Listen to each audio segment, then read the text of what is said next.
2022 Jeep Grand Cherokee 4xe Review, Harsh Reality.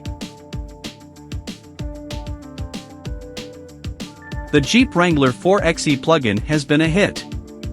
In 2021, it had a short run as the best-selling PHEV in America and was one of the quickest-selling cars on any dealer lot for any manufacturer, alongside the Chevrolet Corvette.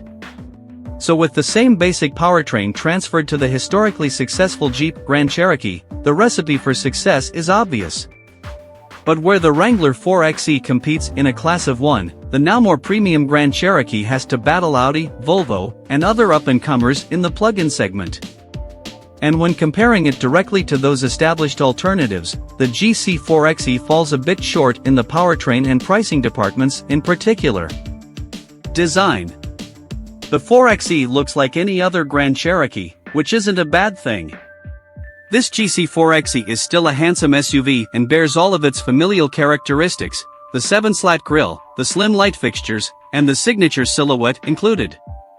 And this Overland tester is spec'd simply with a bright white exterior and no-cost 20-inch wheels.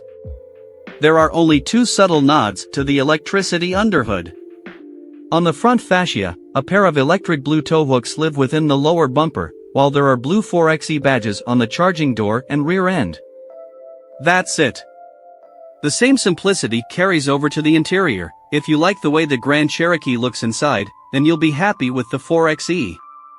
The Overland model offers standard Napa leather, black, in this case, with beautiful matte wood accents on the steering wheel and dash, and a few piano black trim pieces throughout.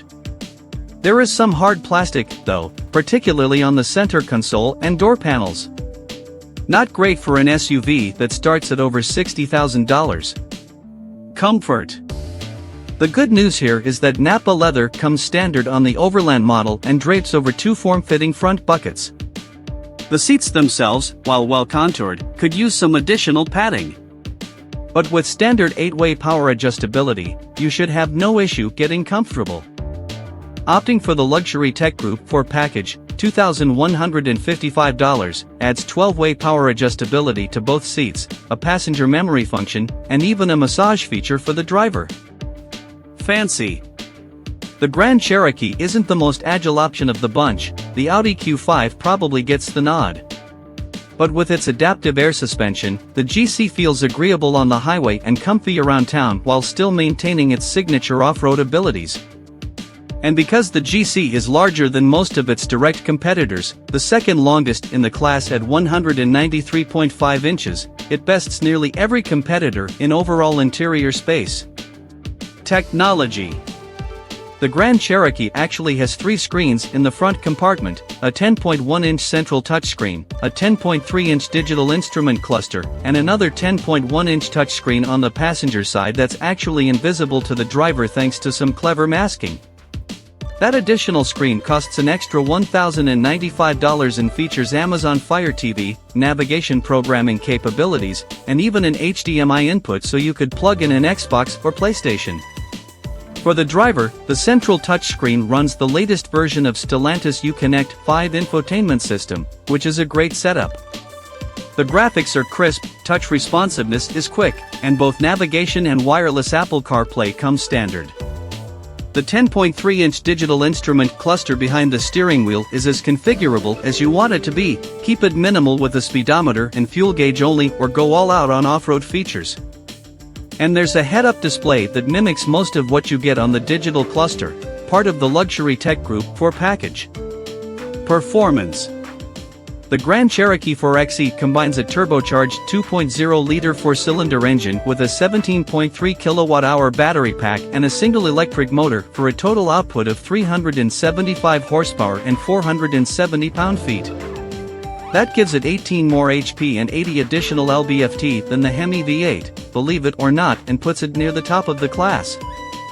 But the problem with this powertrain isn't how much it produces. The GC4xe is plenty quick in a straight line and will actually get to 60 miles per hour in about 6.0 seconds, nearly a full second quicker than the V8.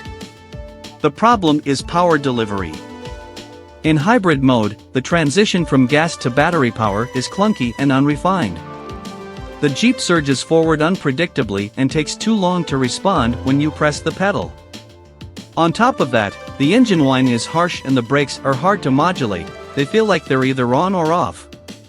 Ticking the drive mode selector over to eSave alleviates that harshness by turning the battery off entirely, but the awful engine noise remains.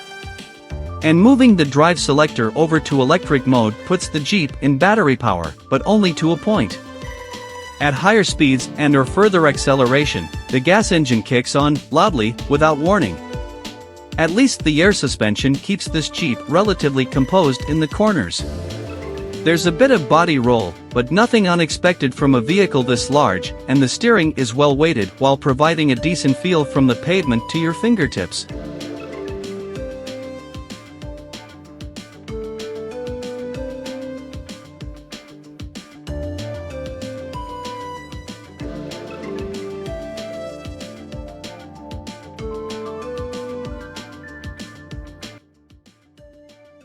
Thanks for watching.